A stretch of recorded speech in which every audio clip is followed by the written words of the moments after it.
तुम सुमी ही हो ना? हाँ। फोटो में जितनी खूबसूरत दिखती हो उससे कोई ज्यादा खूबसूरत हो तुम।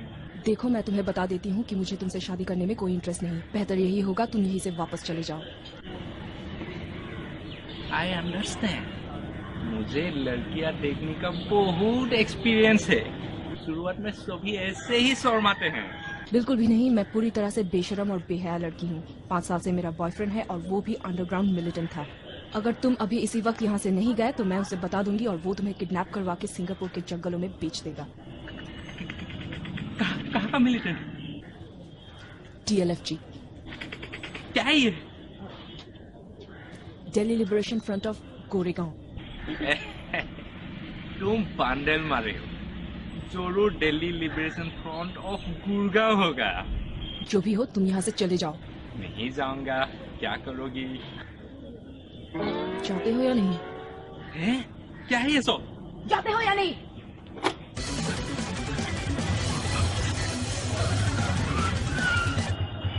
Crazy beast.